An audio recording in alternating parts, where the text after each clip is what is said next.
clase no lo pudimos hacer de manera presencial. Me presento, yo soy la profesora Sofía Vallejos. Voy a ser su profesora de programación, del taller de programación. Y en este módulo, que es la introducción a la ciencia de datos, me acompaña mi amigo y colega. No le cuenten todo lo que yo dije en la clase presencial, el profe Darío Báez. Hola, sí, buenas tardes.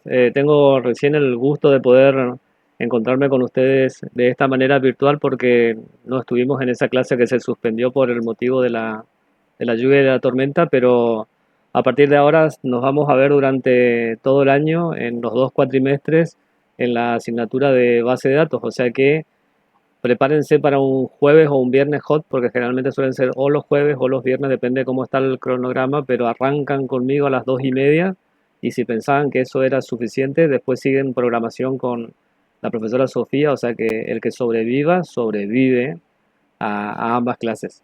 Tenemos este módulo que es un módulo como para ir conociéndonos, para sacarnos dudas y esta misma instancia de encontrarnos de manera pues ya no lo vamos a hacer más en forma conjunta con la profesora Sofía, sino que eh, cuando sean los encuentros sincrónicos virtuales, yo me encontraré con los alumnos que estén en base de datos y la profesora Sofía con los alumnos de programación. Y también es una clase como para acercar algunos contenidos nuevos, ajustar algunos contenidos que hayamos visto en las clases presenciales y sacarnos las dudas. O sea que traten de aprovechar todos los recursos que tenemos para estar en contacto, ya sea los mensajes de los grupos de WhatsApp y como dijo la profesora Sofía el otro día, péguenle una miradita, o sea, tal vez a veces hay muchos mensajes, pero péguenle una miradita a lo que no leí en el día porque lo que estoy queriendo preguntar seguramente alguien ya preguntó por arriba y a veces vuelven a preguntar lo mismo o mandan mensajería interna y eso genera retrasos innecesarios.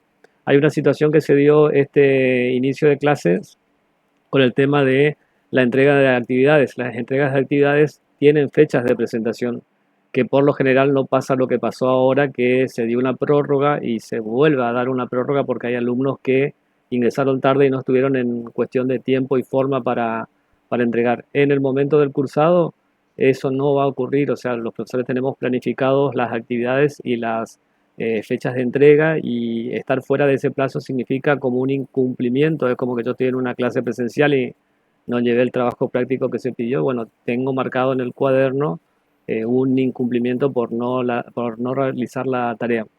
Eso va a pasar también en esta plataforma virtual, así es que por favor lleven un controlcito en el calendario de Google, algo así, cuando tengo que presentar las tareas o actividades, pero acuérdense que más o menos todas tienen duración de entre una semana y media como plazo es como para que nos organicemos nomás por la metodología de trabajo y de estudio.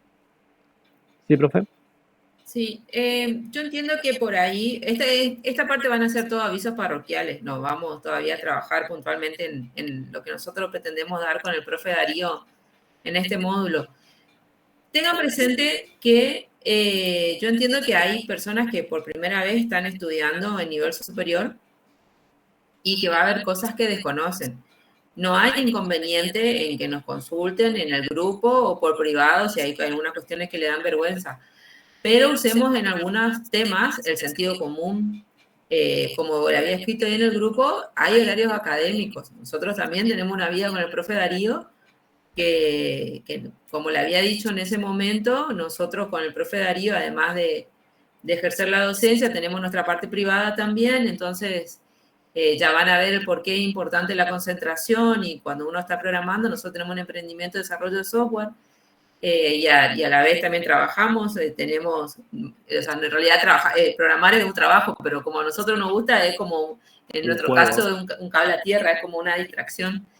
Y entonces por ahí no, en horarios que no son habituales es difícil que le respondamos. Imagínense ustedes que le envíen a no sé, a un jefe, un horario fuera de lo habitual y hasta roza la falta de respeto, ¿sí?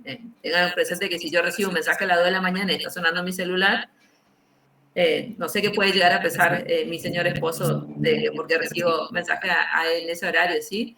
Eso más que nada, y después yo entiendo, porque nos pasa a nosotros, inclusive al profe Darío, que solemos estar programando de madrugada, Si ustedes están estudiando en ese momento, tienen la mensajería interna para mandar. Si todavía no se familiarizan con la plataforma, no hay problema, envíen un correo electrónico, ¿sí? Pero no un mensaje de WhatsApp. No, por favor, porque no es la vía, digamos, para poder comunicarse. Otra cosa, también esta plataforma, primero que para aquel que se está trabajando por primera vez con una plataforma virtual, bueno, ya va a aprender con esta. Para otros que trabajaron con otras, es totalmente distinta esta plataforma, ¿sí? Entonces, si tienen problemas, nosotros lo que vamos a hacer es, ahora cuando termine el curso introductorio, es pedirle a la profe de nivel, el que está, el módulo, digamos, que es para estudiantes de nivel superior, le vamos a pedir que le deje todos los enlaces del uso de la plataforma, ¿sí? ¿Por qué? Porque entendemos que ha pasado con estudiantes de que dicen, ay, profe, yo puse, por ejemplo, una actividad, escribieron todo en el cuerpo de la actividad, pero no mandaron el archivo, ¿sí? Y eso es algo que le va a pasar al principio porque no están familiarizados con la plataforma. Entonces, bueno, no, es algo que al principio se le va a dejar pasar, después no. ¿Por qué? Porque van a tomar como un hábito, y ahí ya nos pasó a nosotros con el profe Darío, que hacen eso y en realidad es porque mandan 23:50 y ven que no terminan el trabajo práctico y nos mandan, ay, mandé sin querer y no mandé el archivo adjunto. Y tienen más tiempo hasta el otro día que se le habilita para una reentrega, ¿sí? En este transcurso de lo que es el cursillo, como dijo el profe Darío, se les habilitó de nuevo, se le dieron más plazos. Una vez que empecemos el cursado, que arranca el lunes 20 de marzo, es el calendario escolar, está establecido, nosotros en realidad vamos a arrancar el martes 21, ya de ahí yo no puedo intervenir, o sea, ni el profe Darío ni nosotros no podemos intervenir más en lo que planifica el docente. ¿Sí? Nosotros ahora sí le pedimos, por favor, que abra, que para qué. Pero más adelante eso no se va a poder. Así vengan y nos manden mensaje interno, no porque va a ser fecha establecida, cada docente ya le va a subir el programa, su hoja de ruta, cómo va a trabajar, no todos vamos a tener la misma modalidad, porque algunos espacios son materia, otros son de tipo taller, ahí están las prácticas profesionalizantes, ya van a ver, cada docente le va a explicar la modalidad de su materia. Entonces ahí nosotros no vamos a poder intervenir más, no le vamos a poder pedir. Entonces le pedimos que ahora practiquen el C en cuanto al uso de la plataforma, después más adelante ya va a ser complicado porque se le puede tomar como un incumplimiento del trabajo de acuerdo a cómo sea la modalidad que les pida. ¿Sí? Hasta ahí. No sé si quieren alguna pregunta previo a que arranquemos. Yo un comentario más, si me permite, profe. Sí. Sí, el tema de que con mensajes así que me dice, yo no pude mandar el trabajo o no pude hacer el trabajo en tiempo y forma porque mi celular se descompuso. Les aviso que el celular no es la mejor herramienta de trabajo para una tecnicatura, ¿eh? O sea, me pudo haber servido en el secundario, en la época de pandemia, donde me mandaban las fotitos, yo miraba y buscaba cosas en el celular. Estamos en una carrera de nivel superior que está orientada a la ciencia y la tecnología, o sea que yo tengo que disponer de un dispositivo modo PC, notebook, para poder trabajar. O sea, ¿por qué? Porque después tengo que instalar aplicaciones ahí. O sea, si tenemos que hacer trabajos de base de datos conmigo, no se pueden hacer trabajos de base de datos desde un celular. O sea que si la excusa es mi hijo estaba jugando con el celular y no pudo hacer la tarea, no es así porque la carrera se desarrolla sobre tecnología que necesita ese tipo de equipamiento, ¿verdad? Sí, eso también, a eso es lo que yo quería comentarles, digamos, así nos envíen y nos digan, no sé, cosas que por ahí se justifican con temas personales y lamentablemente nosotros no podemos hacer nada. Son reglas que hay que cumplir, hay un calendario que hay que cumplir y nosotros no, es un incumplimiento para nosotros. No hay, salvo un certificado médico de cuando tengan una ausencia, o sea, tengan presente que esta carrera tiene la particularidad que es semipresencial, pero hay cosas que deben cumplir. Por ejemplo, estas clases sincrónicas tienen que cumplir con su asistencia sincrónica. El que no está es una inasistencia. Después se saca un promedio de la cantidad de clase, de la cantidad de falta que tiene que tener de acuerdo a cada espacio. Le doy un ejemplo. Mi espacio es taller programación. ¿Cuál es la diferencia de que sea un taller? Además de la que es mucha práctica, es que tiene la modalidad de que la materia es promocionable. No se rinde final, no se puede rendir en condición de libre, o se promociona o se recursa.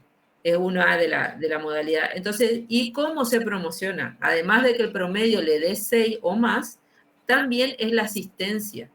¿Sí? Entonces, para mí es clave el tema de la asistencia, tanto de manera presencial como de manera sincrónica. ¿Y cuál es el porcentaje? Es el 80%. ¿Sí? Entonces, para mí es clave el tema de la asistencia, además, por supuesto, la parte pedagógica que ustedes tengan que aprobar después. ¿Sí? ¿Se entiende esto? Entonces, por eso yo voy a hacer un monitoreo de la asistencia. Después yo le voy a compartir un Excel a ustedes donde van a ir viendo cómo va el progreso y el porcentaje con el que ustedes van teniendo de la asistencia. ¿Sí? Respondo una pregunta que me están haciendo por el grupo, que cómo se marca la asistencia. Los profes tenemos una aplicación que está corriendo en este momento que está registrando quienes están conectados, o sea que hay una aplicación que lleva el registro de los conectados y los desconectados. Exacto. Sí, eso es justo, estaba por contar eso, que nosotros la asistencia es una librería que tiene el Chrome que va monitoreando y después nos dice quiénes estuvieron presentes. Justamente por eso es que necesitamos que en lo posible pongan su nombre completo. ¿Por qué? Porque a nosotros nos detecta el nombre con el que ustedes se conectan y el correo electrónico. Y a veces el correo electrónico no coincide con el correo electrónico que ustedes declararon en la plataforma. También puede suceder que ustedes se conecten con otro correo electrónico y no tengan el nombre porque están en otro lugar, le prestaron lo que fuese. Ahí sí necesitamos que nos aclaren quiénes son, que quede en el chat, porque también el chat se guarda. Entonces, si nos dejan registrado en el chat, nosotros ahí podemos, si algún día, por ejemplo, yo le pongo una asistencia a alguien y estuvo y fue este caso de que no se conectó con su correo, pero me dejó escrito en el chat, yo puedo ir, buscar y decir, ah, sí, mira, acá en el chat está, y yo la verdad que en el chat no revisé y no pude, por eso le puse que estaba ausente, pero sí estaba. Y ahí yo le podría cambiar en ese monitoreo que hago de las inasistencias. Pero si no, no. Tengan presente esa cuestión. Ahora, como es el cursillo, hay muchas cosas que se perdonan, se contemplan, todo para que ustedes, digamos, se vayan acostumbrando a lo que es esta modalidad que es muy particular, que es la semipresencialidad. ¿Estamos hasta ahí? Sí, estamos. ¿Otro más? Creo que estamos como para con María Guadalupe, dice María Guadalupe está ahí. Pero Sí. ahora lo que vamos a hacer en un momento, cuando estemos terminando, cada uno coloca su número de documento y su apellido y nombre en el chat. Ahora yo les aviso, no empiecen a escribir ya. Y cuando estemos terminando nos va a quedar ese registro de los números de documentos y los apellidos y nombres de los que estaban conectados. Comenzamos, se nos va la tarde, profe. Sí, eso nada más. Y después un último aviso. Todo lo que es tema de libreta, todo eso es con la preceptora, ¿sí?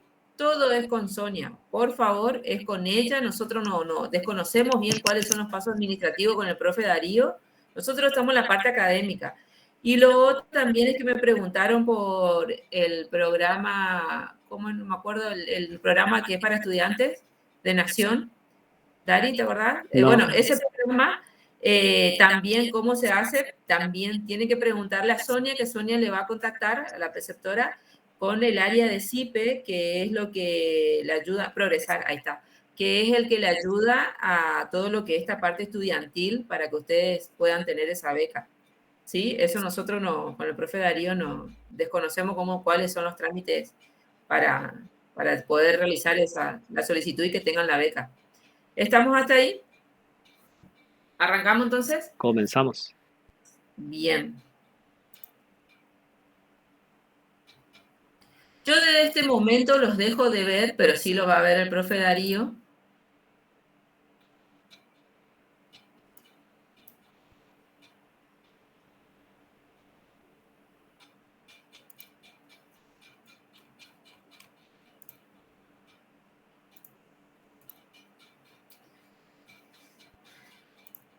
Ahí está. Estamos perfectos. Estamos con... A ver, Franco levantó la mano. Sí, profe, disculpe, yo quería saber si se puede abrir el Meet, tanto en el teléfono como en la netbook, así se puede ver bien lo que la profe Sí, está lo explicando ahí. recomendable es que lo abran desde la computadora. Lo que sí, que si abrir de los dos lugares se puede Sí, llegar a acoplar. O sea que a uno de los dos claro, ¿sabes qué es le lo que pasa? resulta. Que yo en mi computadora yo no tengo micrófono. Ah, bueno, mejor, entonces no se va a acoplar. O sea, si yo cierro, yo no los voy a poder hablar, los voy a poder escuchar solamente. Bueno, Igual puedo hacerlo. perfecto. Listo, gracias. Igual, Franco, en principio, o sea, ahora lo vas a poder hacer, pero más adelante va a ser un inconveniente. ¿Por qué? Porque nosotros vamos, cuando estemos en el cursado, le vamos a pedir a ustedes que compartan la pantalla. Nosotros vamos a trabajar en principio, Ejercicios. con ejercicios que nosotros le vamos a pedir que compartan su pantalla y que expliquen, o le vamos a hacer planteamiento y lo van a tener que resolver en el momento. Entonces va a ser complicado si no tenés para el micrófono. Sí, por supuesto. Yo en este momento tengo un problema de hardware nada más que lo estoy tratando de solucionar porque me andaba bien, pero quédese tranquila que es solamente por esta ocasión. Perfecto, no, está bien, es para que tengan previsto para fines de marzo, que es donde va a empezar la actividad fuerte, digamos, y vamos a necesitar de una computadora en donde donde van a tener que, digamos, tienen que tener la cámara, micrófono, y después de última le subimos videito de cómo compartir las pantallas y eso para aquellos que no están familiarizados con el Meet. ¿Estamos? Estamos, profe, Entonces. sí. Bueno, para hacer una gran introducción, no va nuevamente otra vez que con el profe Darío. Voy a contar el 10% de lo que dije ese día, porque ahora ya está presente él. Nosotros con el profe Darío somos magíster en tecnología de la información, licenciado en sistemas de la información, programador universitario de aplicaciones y profesor universitario en informática. Apasionado de lo que es la programación, de todo lo que tenga que ver con desarrollo, y en estos últimos 3, 4 años ya van a ser incursionando en el área de la ciencia de datos. Nosotros con el profe fuimos premiados el año pasado por la Sociedad Brasileña de Ingeniería Biomédica por un trabajo de investigación que después más adelante en algún momento vamos a hacer una charla con respecto a eso para mostrarle que desarrollamos un sistema que ayuda a la toma de decisiones en una unidad de cuidado intensivo coronario utilizando inteligencia artificial. Después le vamos a contar más adelante, cuando ustedes también ya estén más familiarizados con conceptos, entonces nosotros no nos tengamos que detener en teoría, sino que ustedes mostrarles la parte práctica nomás de lo que fue nuestro trabajo de investigación. Somos el dúo dinámico como nos conocen, y lo que sí le voy a decir es que, ya dije la vez pasada, pero lo vuelvo a decir ahora en frente del profe Darío, es que es el que me formó, así que si no le gusta mi clase, no le va a gustar la del profe Darío. Y cualquier cosa, la culpa de las dos materias, si no le gustan las clases, es del profe Darío. No es mi culpa, jamás es mi culpa. Siempre es mi culpa.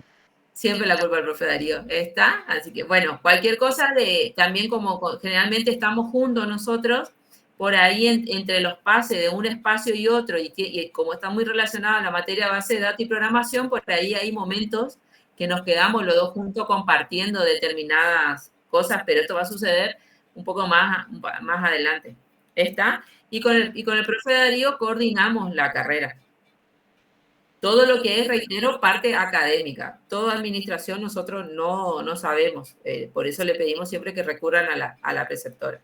Bien, iniciamos. Ustedes habrán visto que... ¿Sí? Darío, ¿estabas por decir algo? No. Habrán visto que nosotros le levantamos una actividad, levantamos una clase y una actividad. Repaso rápido. La modalidad de la carrera tenemos una semana que se va a consistir en clases presenciales. La segunda semana son clases virtuales en el aula. ¿Esto qué quiere decir? Que ustedes se van a encontrar con material, actividades, videos, videos que sugiere el docente, videos del docente, bibliografía para leer y probablemente una actividad, ya en cualquiera de los formatos que el docente ve, cree conveniente que lo debe llevar adelante. Y la tercera semana es sincrónica, como nos está pasando ahora, ¿sí? Donde, de acuerdo al horario, el horario no se cambia, ya van a tener después, a partir del lunes 20 de marzo, el horario, cómo quedan los distintos espacios. Vamos a tener la tercera semana la clase sincrónica. Y después nuevamente se repite la secuencia, o sea, se repite el patrón con el que venimos trabajando. Entonces, nosotros la semana pasada, como fue una clase virtual solamente en el aula, lo que hicimos fue levantarle teoría de una recompilación que hicimos con el profe Darío. Habrán visto que hay varios conceptos y algunos ejemplos, y hasta toda la bibliografía donde nosotros obtuvimos esa información. Y lo que hicimos es, primero, queríamos trabajar con ustedes un concepto de lo que es el pensamiento computacional, que es una capacidad que la trabajamos todos los informáticos queriéndolo tender a que se convierta en una competencia, que eso solo se construye el día a día cuando uno trabaja en el área de la ciencia de la computación. Y habrán escuchado mucho que a los chicos hoy todos están queriendo que puedan adquirir lo que es el pensamiento computacional, por eso que en las escuelas también se enseña hoy en día esto. ¿Y qué es el pensamiento computacional? El pensamiento computacional tiene toda su historia, no me voy a detener porque ustedes ya lo habrán leído, surge por Janet Wynne, que es la que le da un marco conceptual a esto, y es nada más y nada menos que resolver los problemas teniendo todo presente de cómo funciona una computadora. O sea, es todo el razonamiento humano, pero todo de cómo procesa esa información las computadoras. Eso es el pensamiento computacional y se basa en la premisa de la resolución de problemas. Por eso que habrán visto en la secuencia de la actividad que fuimos de ejercicios más sencillos a ejercicios un poquito más complejos en cuanto a su razonamiento. Lo que facilita el pensamiento computacional está dividido en todas las partes cognitivas, habilidades, las partes conceptuales y aptitudinales, que ya lo habrán visto, pero lo más importante son en esta sección, que son las técnicas del pensamiento computacional, que es algo que lo trabajamos todos los informáticos todos los días, está dividido en 4 técnicas, que en su inicio se van trabajando de lo más simple a lo más complejo, a lo más abstracto, que ya van a ver por qué. Es, primero que nada, la resolución de problemas. Nosotros lo que hacemos es trabajar, ver un problema primero en su macro, en su todo, ver cómo ese problema se puede dividir en partes y atender cada parte. ¿Por qué? Porque nos basamos en el concepto del sistema. Que un sistema es un conjunto de partes que está relacionada entre sí y que conforman un todo. Entonces, basándonos en ese concepto, nosotros vemos un problema, lo dividimos en partes, lo más chiquitas, o sea, la subparte más chiquita que se pueda, atendemos cada una de esas partes, inclusive grupo de personas, equipo de trabajo atiende cada parte, porque si el razonamiento fue lógico y fue bien elaborado, cada uno puede trabajar en cada una de esas subpartes y después ensamblarla en un todo, ¿sí? Ese concepto se trabaja mucho en lo que es la programación. ¿Cómo podemos hacer eso? Es gracias a los algoritmos, ¿sí? Que ya vamos a ver qué es.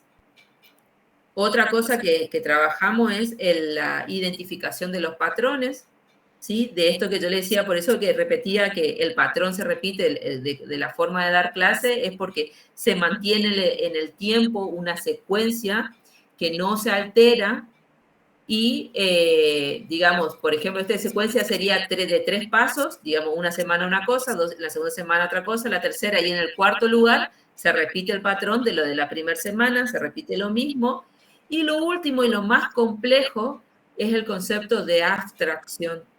Llegar al nivel de que alguien lo incorpore a este concepto es lo que más cuesta, pero una vez que esta se llega a desarrollar esta capacidad que todos tenemos y lo convertimos, se puede convertir en una competencia para llevar a la realidad, es la que todo, digamos, porque hoy, por ejemplo, se enseña en la escuela, es el concepto que más cuesta trabajarlo y realmente adquirirlo en un proceso cognitivo.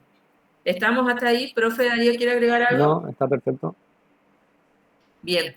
Entonces vamos a una de las primeras premisas y es algo que lo habrán visto, lo habrán leído en la teoría y es la resolución de problemas. La resolución de problemas tiene características y tiene etapas que uno tiene que identificarla y cuando se presenta, ya sea en una resolución matemática, en problemas de la vida diaria, estas serían las características y después vamos a ver ejemplos que van a ver que estamos constantemente utilizando algoritmos y resolviendo problemas sin darnos cuenta de esto. Primero que formular el problema, digamos, es ver bien de qué se trata el problema y limitarlo a ello, porque si no, un problema se puede maximizar y nunca vamos a estar en una rueda en donde nunca vamos a salir en un bucle, como le decimos nosotros, o en un círculo vicioso en el cual no nos va a dejar salir. Entonces, formular el problema nos permite a nosotros ordenar y ver en base a esto ya específicamente en el área de la computación, es qué herramientas nos van a ayudar a nosotros a resolver ese problema, ya que ese problema podemos ordenar qué es lo que necesitamos para su solución, ¿sí?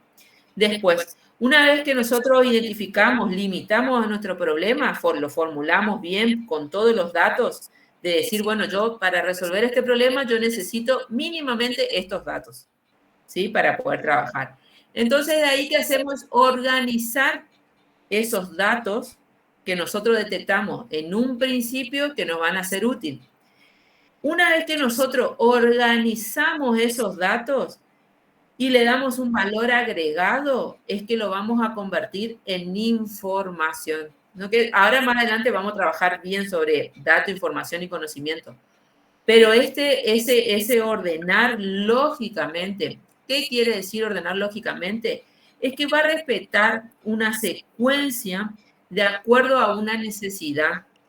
Esto parece un poco complicado de entenderlo así hasta que lo veamos con ejemplos, pero ya van a ver cómo serían todas estas etapas con ejemplos. Después de ver cómo vamos a representar la información, ¿sí?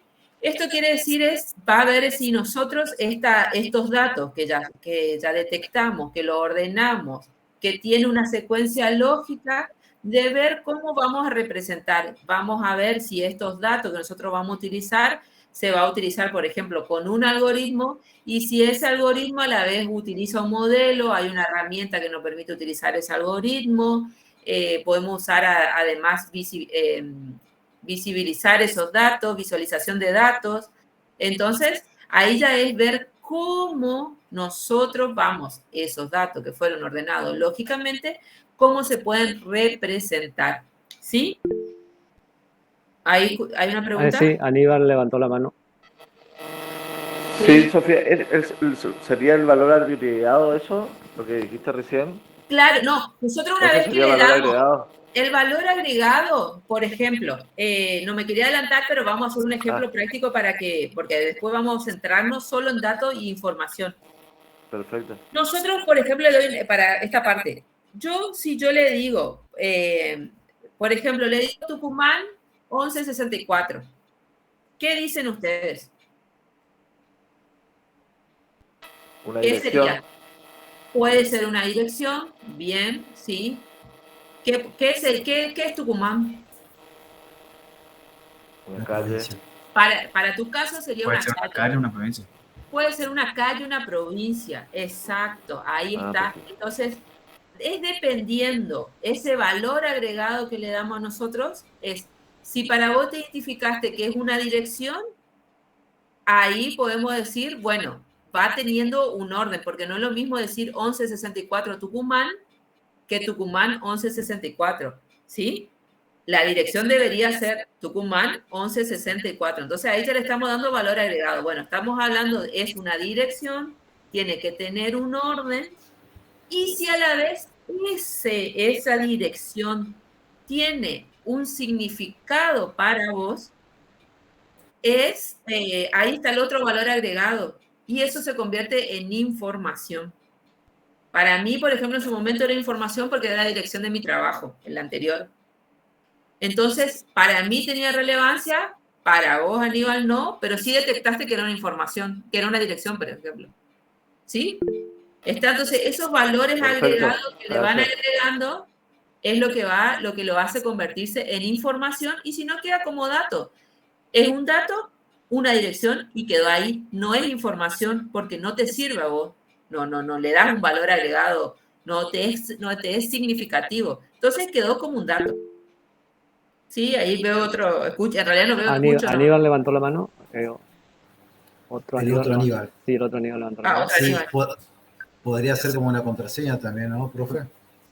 Claro, el valor ese que te estoy pasando de Tucumán, Tucumán más el número puede ser considerado como una contraseña. O sea, eso es lo que la profesora está explicando en los famosos valores agregados, es lo que se reconoce como contexto, que es lo que le da la significancia o el sentido a ese elemento, porque yo veo un conjunto de números y un conjunto de letras. El conjunto de números es la calle, el conjunto de letras es el nombre de la calle, y se le da un contexto o significado que es como el famoso valor agregado ese del cual ustedes están hablando. Antes de salirnos del tema de resolución de problema, para resolver un problema tenemos que entenderlo y enmarcar el problema, como recién lo dijo la profesora, para que no salga de contexto y sea un problema muy grande. Y siempre que nos está presentando un problema, no podemos diferenciar los elementos anexos o que aportan al problema del problema en sí. Por ejemplo, si yo le estoy comentando que estoy a trabajar y se pincha la rueda del auto justo que estoy sacando el auto, digo, el problema es que se pinchó la rueda del auto y no puedo llegar a horario del trabajo. Que se haya pinchado la rueda del auto no es el problema. El problema es que yo tengo que llegar a horario del trabajo, ¿sí? Eso es lo que yo tengo que resolver. Mi problema a resolver es la llegada horaria a la oficina. Entonces, el problema no es que se haya pinchado la rueda del auto, sino que ese es el elemento que que forma parte de esto, de que está en la primera columna que dice la formulación del problema y encontrar los elementos que participan de ese problema. Ante esa situación, eso es el contexto del problema y tenemos que distinguir qué es el problema o las causantes del problema en sí. Y para que sea problema tiene que tener significado para la persona que lo está resolviendo. Quiero que por ahí ustedes se van y le cuentan todo el drama al otro, mientras que conversamos, todo bien, hace como que él hace que es parte de su problema, pero no le importa nada porque no es su situación particular la que está afectando. Para que el elemento que se esté trabajando sea un problema, tiene que tener un significado para la persona que está intentando resolverlo. Y eso lo vamos a ver ahora cuando empecemos a ver los casos de situación de resolución de problemas. Sí, profe, está. Sí, lo que decía el profe, que es cierto, parece el ejemplo, fíjense que es lo más terrenal de que él le planteó, de que nosotros, lo que sucede, por ejemplo, si nosotros tenemos que llegar a horario de trabajo y lo que se nos presentó que se nos pinchó la rueda, digamos, el problema a resolver es cómo llegamos rápido, y lo que pasó es una contingencia, pero no es el problema en sí, ¿sí? Entonces, esto de no irnos por las ramas y limitar bien a nuestro problema, va a la redundancia, es lo que después nos va a hacer llegar a un resultado exitoso. Y el por qué también es tan importante, algo que me olvide, es entender al problema, que sería esto de limitarlo. Si pueden haber cosas que sucedan en el camino, pero son contingencias, ¿sí? No es el problema en sí, sino son cosas que van sucediendo que pueden complicar el resultado, pero no es el problema en sí a resolver. Entonces, también algo que me olvidé de decir al principio es que cuando formulamos el problema no es solo limitarlo, sino entender bien. Por eso también es en las actividades, las consignas que nosotros le dimos, no es solo resolver. Acá todo lo que nosotros le planteamos tiene un cierto grado de abstracción. No es nomás que acá nosotros estamos diciendo, bueno, resuélvame una suma. Ahora vamos a ver algunos ejercicios de la actividad. No es solamente eso, no es nosotros queremos decir 2 más 2 es 4, ¿sí? Va un poquitito más complejo la resolución de las consignas que nosotros le planteamos. Volviendo otra vez a las etapas, a las características de la resolución de problemas, una vez que vemos cómo lo vamos a identificar, tenemos que pasar a lo que sería el pensamiento algorítmico, que es ver de que, de acuerdo a ese modelo, nosotros tenemos que ver qué secuencia lógica, que ya la establecimos también antes, viendo los modelos o la herramienta con la que vamos a trabajar, ahora sí es ver con qué algoritmo nosotros vamos a representar esta información de acuerdo a la herramienta que trabajamos, porque ya van a ver más adelante que si bien nosotros en ciencia de datos hay algoritmos que son universales, por una manera de decir, para no entrar en tecnicismo todavía, pero que no todas las herramientas la representan de su manera universal y que hay una varianza, porque también trabajamos mucha estadística, entre una herramienta y entre otra, pero está utilizando el mismo algoritmo. Después ya van a ver por qué suceden esas cosas.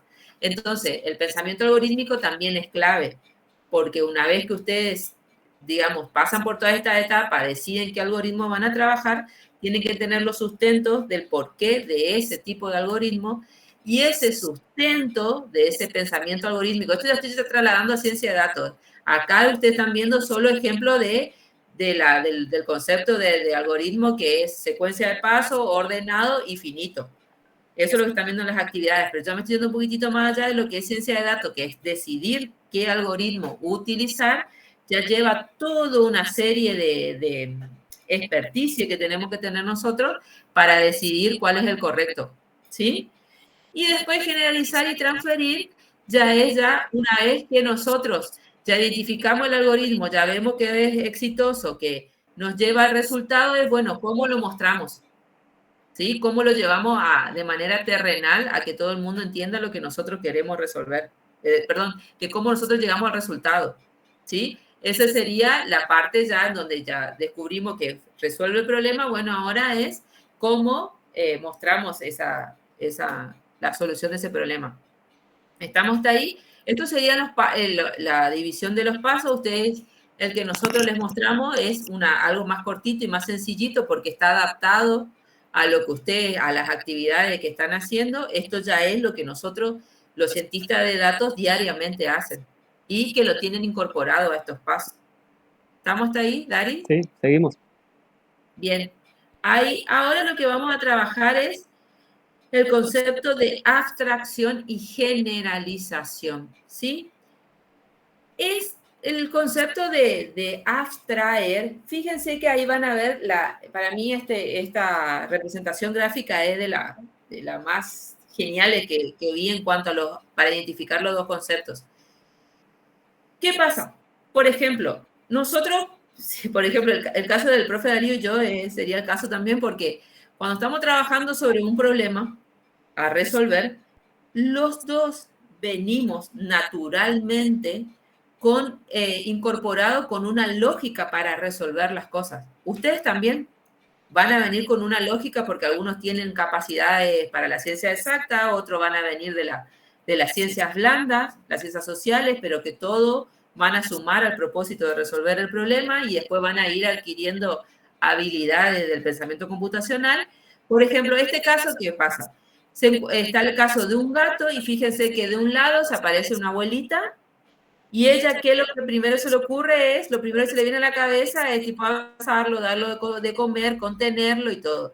El otro caso pensamos que es una bióloga, una veterinaria, y que lo que hace es al animal lo divide, fíjense que van a ver un esqueleto y están todas las partes del gato. Entonces, ¿qué es lo que hace la abstracción? Es la capacidad que tenemos nosotros de aislarnos del entorno, de todo lo que sucede y concentrarnos en un elemento y a este elemento dividirlo de acuerdo a lo que nosotros naturalmente tenemos en principio. Después ya vamos trabajando con técnicas o modelos para poder resolver un problema. En cambio, la generalización es un concepto que, si nosotros vemos este caso, si vemos esa figura, ¿qué es lo primero que se le viene a la cabeza? Figuras geométricas. Figura geométrica. ¿Quién me puede decir otra cosa, por ejemplo? Generalización. O sea, si vemos ¿a quién se le ocurriría otra cosa? Dígame, ¿quién no pensó en una figura geométrica? Eso, dígame a ver si alguien dijo, se le ocurrió otra cosa, que no sea figura geométrica. A nivel primaria. ¿Cómo? Para que vaya conociendo. Perdón, ¿me puedes repetir? Lo que generalmente se enseña en un principio de un chico para que vaya conociendo sobre figuras geométricas, ya sea a nivel primario. Pero volvemos a lo mismo, estamos hablando de figuras geométricas. Aníbal levantó la mano, profe. ¿Se podría aplicar para señales de tránsito? Sí, también, pero volvemos, ¿pero qué tipo de figuras son?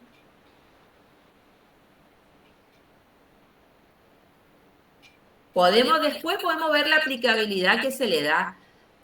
La generalización se basa en cuando tenemos una serie de características y todos coincidimos en que es lo mismo. Por ejemplo, nosotros todos coincidimos que es, porque lo tenemos naturalizado, que es así, y porque hay científicos que estudiaron y dijeron que estas son figuras geométricas, de que son figuras geométricas. Entonces, dentro de ello, en lo general, son figuras geométricas. Ahora, si nos vamos a lo particular, fíjense que uno ya nos dijo, pueden ser señales de tránsito, otro ya se fue a lo que nos enseñan en primaria, y seguramente a otro se le puede ocurrir otra cosa más. Entonces ahí ya nos empezamos a abstraer, y cada uno, fíjense que por alguna razón, o sea, eso ya es otra historia, pero cada uno por alguna razón empezó a abstraerse y empezó a relacionarlo con algo. De lo general podemos decir que es una figura geométrica. En lo particular, ya cada uno ya le agregó un valor a esas figuras. ¿Sí? ¿Profe Darío? Sí, el concepto de abstracción es una propiedad propia del ser humano que es la que nos permite, entre otras cosas, la acción de la comunicación, porque cuando nosotros estamos hablando con otra persona, estamos usando este elemento de abstracción y le digo, yo en estas vacaciones me fui a Camboriú, en la playa, no sabe, la arena, el mar, y cuando hablo de esos elementos, yo no necesito estar mostrándole exactamente una foto de lo que es la arena y de lo que es el mar, porque todos entendemos lo que es la arena y el mar. Y en invierno suelo ir a la cordillera a esquiar. Y no es necesario que todos se hayan ido, pero todos tenemos el concepto, por más que no estemos viendo la cordillera propiamente dicha, de lo que se trata el elemento cordillera. Entonces, ese proceso de abstracción es un proceso entendido por la generalidad y nosotros usamos cotidianamente el concepto de abstracción cuando, por ejemplo, hablamos de volúmenes, de superficies, de números, de longitudes, o sea que no es una cosa nueva que vengo a aprender acá en la técnica de datos que me están hablando del concepto de abstracción. Siempre usé el elemento de abstracción. Por otro lado está el concepto de generalización que toma los elementos característicos de los objetos y los agrupa. Por ejemplo, estos elementos los vimos y hay un círculo, un cuadrado y un triángulo. Los coloqué dentro del grupo o los generalicé como figuras geométricas. Pero hay otras generalizaciones posibles que yo puedo ver como, por ejemplo, que son elementos de superficie, figuras de superficie, porque acá no hay ninguna línea suelta, no hay puntos. Son figuras de tipo superficie, o sea, son áreas. Otra característica que tiene es que son figuras de tipo cerrada. Todos los lados están cerrados. Otra característica de generalización que tiene es, por ejemplo, que son polígonos. Hay uno que tiene 3 lados, hay otro que tiene 4 lados y otro que tiene infinitos lados. Entonces, esa capacidad de generalización es lo que después a nosotros, dado un determinado problema, nos permite resolver ese problema según las características generales que tiene, que ya las aprendimos de otros problemas anteriores. Por ejemplo, si yo les digo en este momento, tenemos que sacar el promedio de edades de los que están presentes. Ustedes puede ser que tengan una idea de cómo sacar el promedio de edad porque generalizan la idea de cómo sacaron o calculaban el promedio cuando estaban en el colegio secundario, que sumaban la nota de los parciales y dividían por la cantidad de notas. Entonces, de la misma forma, yo generalizo y sé que para sacar promedio tengo que hacer eso, juntar el valor numérico, que en este caso serían las edades, y dividir por la cantidad de los presentes. Puedo llegar a ver el proceso de abstracción y de generalización como dos procesos independientes y opuestos, o puedo ver como que la generalización me requiere de un alto nivel de abstracción para poder hacerlo. Fíjense que todos ustedes pensaron en la solución de las figuras geométricas y yo propuse 4 más de generalización sobre ese mismo dibujo que todos estamos mirando. Entonces, esto que estamos viendo como abstracción y generalización no son elementos nuevos que los venimos a aprender acá en la Tecnicatura, sino que los manejamos cotidianamente. Lo que estamos haciendo es poniéndole los nombres o definiciones un poco más formales. Siguiente, profe.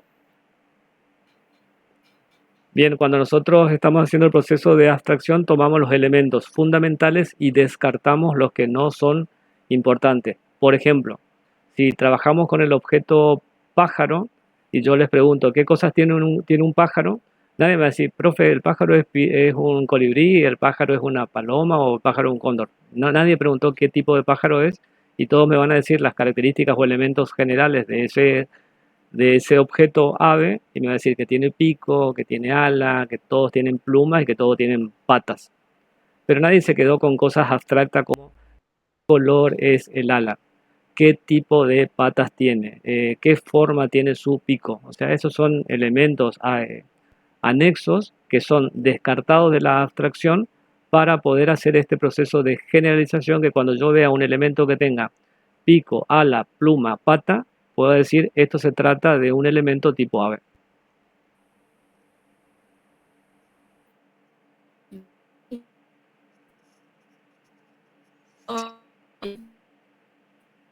Te escucho cortado, profe.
Determinados modelos o algoritmos, más los datos que tengamos y posibilidad de transformar esos datos o multiplicar esos datos con, digamos, a través de esos datos poder obtener otros datos, es lo que va a hacer que bajemos de nivel de abstracción, digamos, o sea, que tengamos, bajamos, decimos nosotros, porque vamos a estar más cerca de lo que cómo procesa la información la computadora. Más alto sería el nivel de abstracción porque nosotros vamos complejizando nuestro saber, nuestra capacidad de abstraernos. Entonces siempre va el concepto de abstracción, nadie va a decir es bueno o malo tu capacidad de abstracción, porque va a depender de algo que es algo que se construye todos los días, diariamente, en el trabajo. Es un proceso cognitivo que van a ver que al principio le va a costar más resolver determinados problemas, pero de a poquito van a ir resolviendo. Es más, van a resolver hasta el mismo problema de distintas formas y después van a llegar a una mejor performance o resultado de acuerdo a las cosas que estén realizando. Entonces, el ejemplo del pájaro es bueno para comparar de lo que sería la generalización, que son sus características comunes, a un nivel de abstracción de acuerdo a lo que nosotros qué querramos obtener de las aves, ¿sí? Bien, ahora, El concepto del pensamiento algorítmico, ¿en qué se basa? En el concepto de la conceptualización de algoritmo. Primero que nada es que un algoritmo es un conjunto de pasos o instrucciones que deben ser precisas, o sea, claras, y tienen un inicio y tienen un fin. Este conjunto de pasos o instrucciones que tienen una secuencia lógica y ordenada, que por más que nosotros ingresemos distintos datos, si nuestro algoritmo resuelve el problema, la solución siempre tiene que ser la misma, ¿sí? A eso va con que sea definido. Y con que sea finito, lo que quiere decir que en algún momento tiene que terminar. Tiene que tener un inicio y tiene que tener un fin. Por eso, el concepto de algoritmo es un conjunto de pasos e instrucciones con una secuencia ordenada, bien definida y finita, ¿sí? O parecido van a encontrar lo que es el concepto de algoritmo. Pero estas tres cosas son primordiales. Y es lo que hace después que nosotros, cuando digamos, querramos primero resolver de manera algorítmica, es siguiendo estos pasos. Y después, cuando ya trabajemos con algoritmos que están desarrollados para extraer, para poder hacer ciencia de datos, van a ver esto que parece sonso, pero lo van a poder estudiar el algoritmo para entender cómo funciona. Nosotros sí o sí tenemos que entender bien el algoritmo en todas sus aristas. De la parte computacional, de la parte de probabilidad y estadística, todo, que por eso también es tan importante, porque hay muchos que me dicen, no, profe, a mí me gusta, siempre me dijeron, a mí me gusta la programación, pero yo con las matemáticas no me llevo. Y al principio mucho sentido no le van a encontrar, la verdad, les soy sincera, que no me escuche el profe César. Pero después, sobre todo en la ciencia de datos, sí, después se van a encontrar con algoritmos que para poder entender realmente, para poder entenderlo, necesitamos de muy buenas bases de matemática y de probabilidad estadística para poder entender realmente cómo funciona. Bien. ¿Qué es el reconocimiento de patrones? Perdón, profe, Vamos a hacer la parte práctica primero. Nosotros tenemos acá van a ver que tiene una secuencia de dibujos, ¿sí? Presten atención a la primera línea. Vieron que tienen una rayita. ¿Qué figura iría ahí? Cuadrado verde.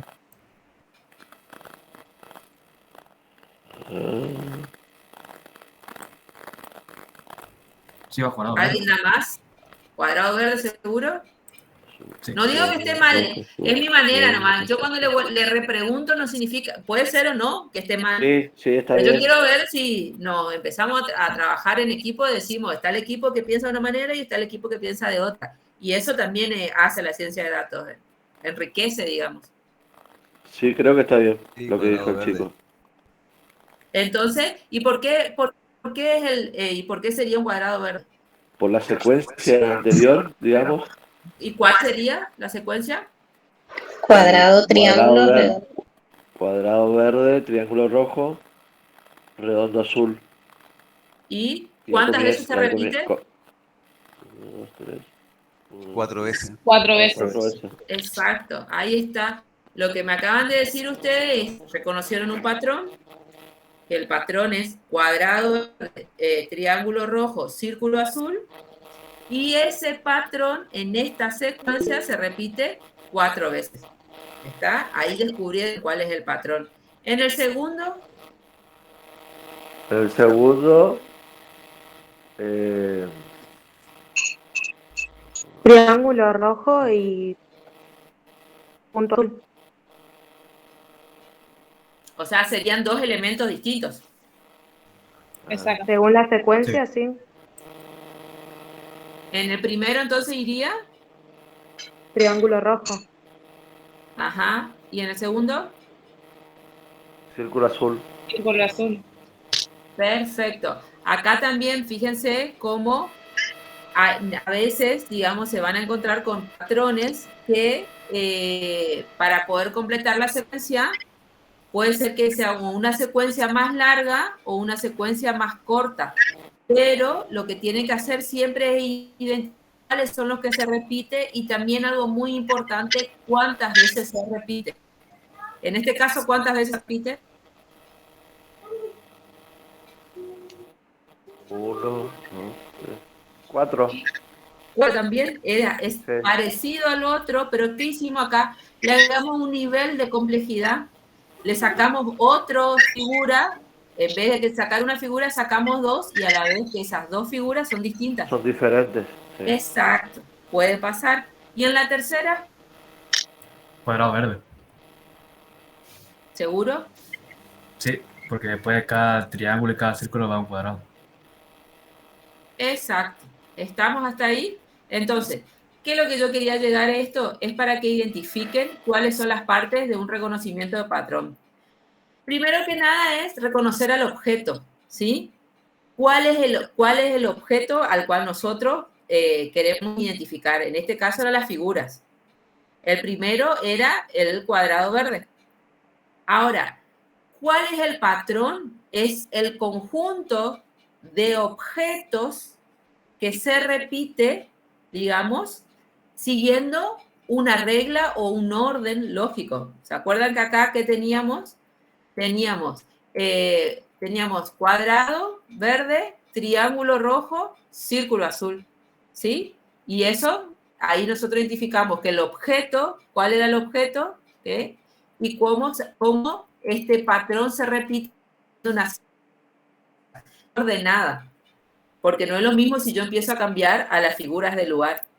Y el patrón abstracto es cuando ustedes logran, es mediante una regla, por ejemplo, puede ser matemática, en este caso eran figuras, pero puede ser cuando vieron el ejercicio de sucesiones numéricas, ¿sí? Cuando ustedes tienen la actividad de sucesiones numéricas, el primer ejercicio van a ver que ahí había un patrón.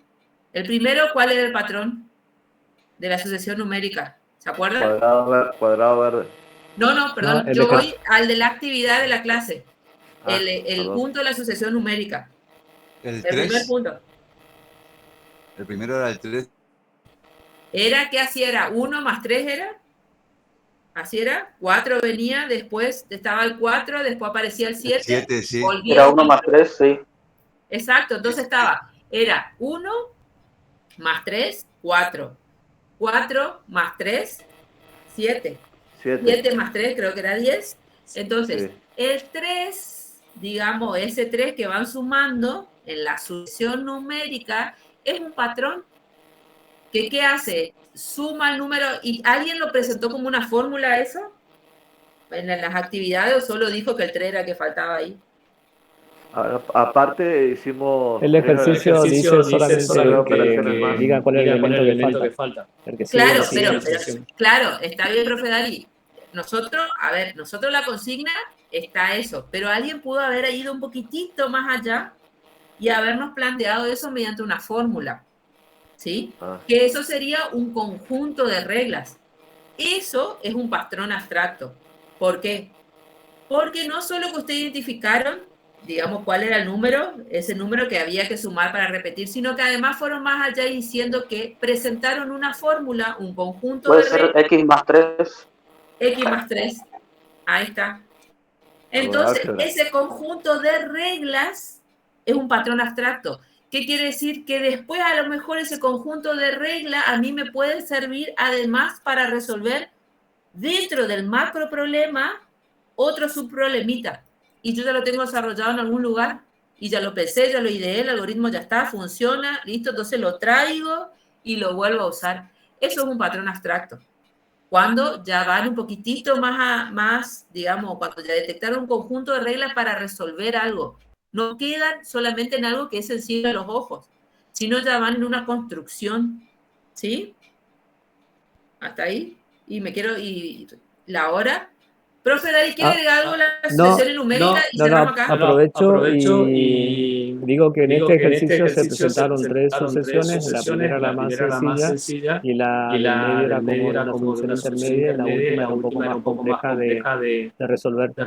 Y lo que se quería era eso, que se haga una propuesta de una sucesión numérica que comience con un ejercicio sencillo propuesto por ustedes, uno un poquito más complicado y uno más complicado. Por eso se proponían los grados de complejidad de series sencillas y series complejas como tarea en el punto 3 para que ustedes resuelvan o propongan.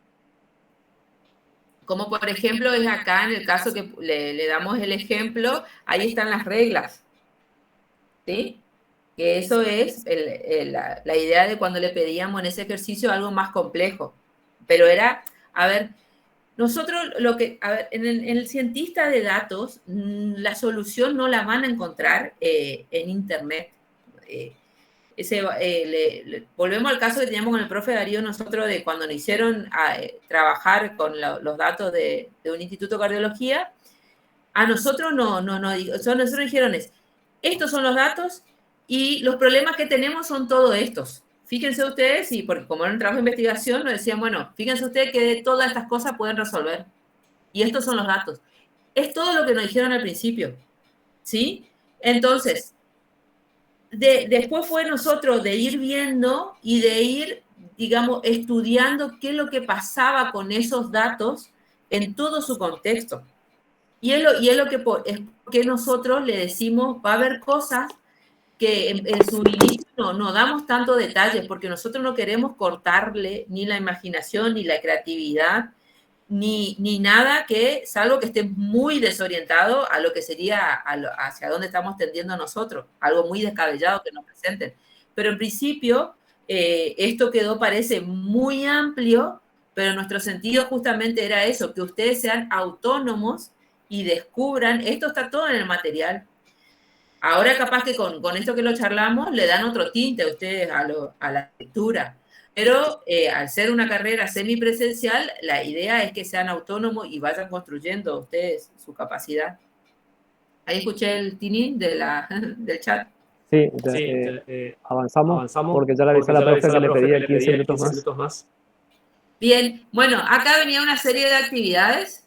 Esto, Dari, ¿querés agregar algo más acá? Sí. Cuando la profesora hoy definió el concepto de algoritmo, nos dio las características del algoritmo y nosotros pensábamos que estábamos en la matriz por la forma en que la profe explicó el concepto del algoritmo. La realidad es que así como el concepto de generalización y abstracción lo usamos cotidianamente, ahora sabemos los nombres y qué características tiene, el concepto de algoritmo lo usamos de manera cotidiana. O sea, ¿quién no fue al súper y agarró la caja para preparar una torta exquisita de bizcochuelo y no tenía ni idea, porque mamá siempre era la que se encargaba de hacer la torta del bizcochuelo, entonces miraba cómo se resolvía el problema de la preparación de la torta. Y yo doy vuelta a la caja y está el algoritmo, que es una serie de pasos que están ordenados y que son finitos y que resuelven un problema. ¿Qué problema resuelve?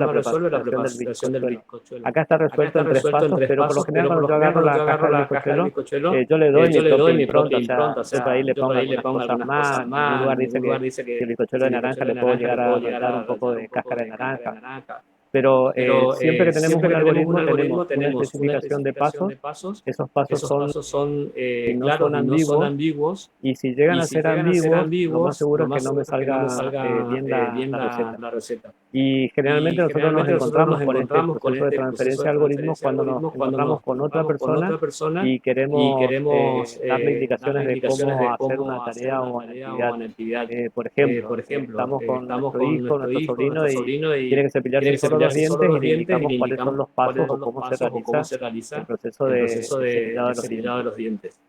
Cuando vamos al cajero automático, ahí está el algoritmo del cepillado de dientes. Es un proceso de transferencia de conocimientos en pasos que están ordenados.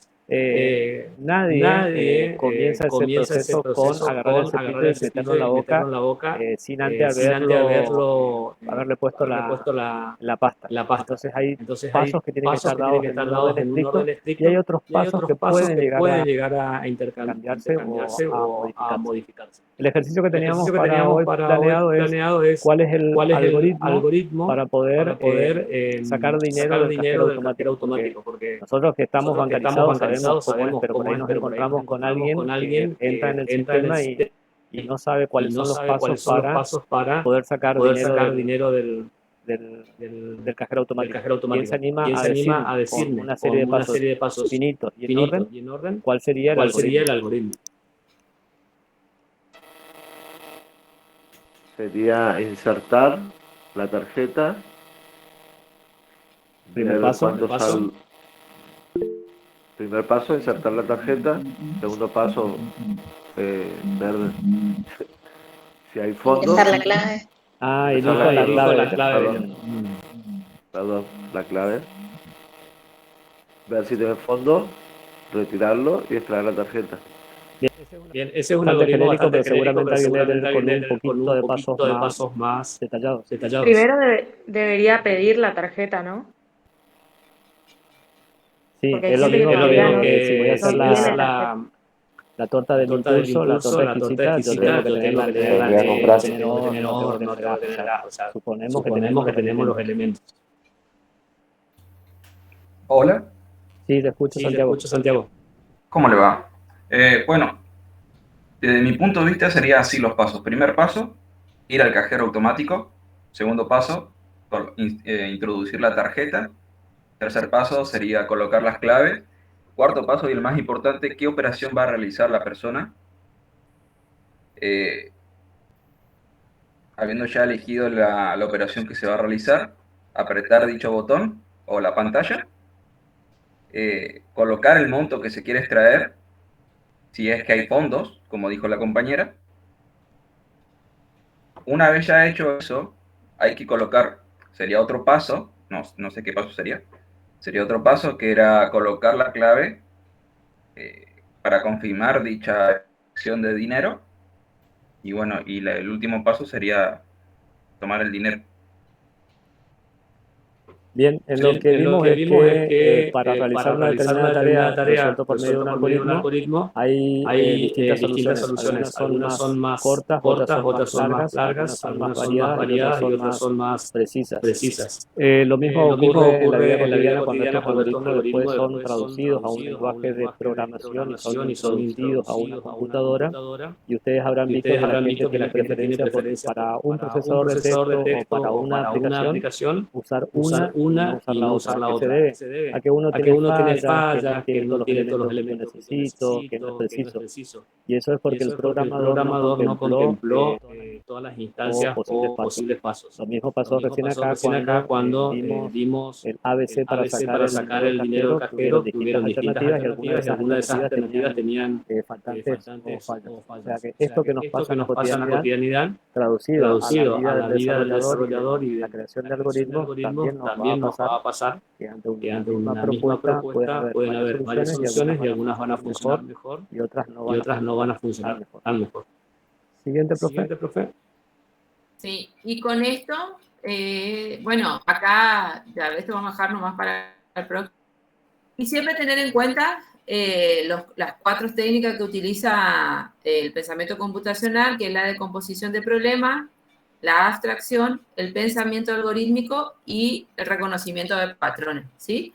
Con esto lo que quisimos hacer y con la actividad propuesta era acercarlos a cuáles son las técnicas y cómo se utiliza sencillo y sencillo en el momento de la vida lo resolvimos, sino tendiendo a desarrollar alguna de las capacidades que intenta que se alcance a través del pensamiento computacional. ¿Sí? ¿Tiene alguna inquietud? Y si no, le pasamos a la profe Claudia, que nos está reclamando que tiene mesa de examen después de ella. Profe, estoy acá en la plataforma. Sí. Y a mí recién hoy me dieron el alta. Perdón, ¿eso se relaciona con lo que estamos viendo ahora en la clase o es un problema administrativo? Sí, profe, porque no tengo actividad. Me muestra como que ayer. Bueno, pero para eso tiene que ver con la clase, no con lo que estamos hablando ahora. Bueno, perdón. Sí, después seguimos. O sea, si es algo de la clase, le habilitamos ahora. Y si no, escribimos en el grupo de WhatsApp, después que usted termina la clase con la profe Claudia. ¿Sí? Bien, tengo otras dudas de alumnos que pedían que repita parte de las definiciones, parte de los conceptos. Esto va a estar recortado, prolijo, subido y a la plataforma. O O sea que Exacto, puedo ver ahí. la clase grabada, el PPT también se sube, todo ahora en el transcurso de la tarde, así que para mañana ya lo van a tener disponible en el aula. ¿Está, chicos? Bueno, fue un gusto. Cuando iniciemos el cursado, bueno, la semana que viene van a tener las evaluaciones. No es eliminatorio, salvo para aquel que no realice las actividades evaluativas que propone cada espacio, ¿sí? No pasa nada si salen mal. Sí quedan afuera aquellos que no rinden. ¿Está? ¿Listo? No, creo que la profe tiene su enlace en el aula. Bien, antes de irnos, escribimos apellido y nombre y número de documento. Sí, recuerden eso, chicos, sí, tal cual. Y después sí salimos. Antes de salir y vayan al otro link que de la profe Claudia. Gracias, un gusto. Gracias a todos, un gusto. Sí, van a otro meet. Sí, tienen que ir al otro meet.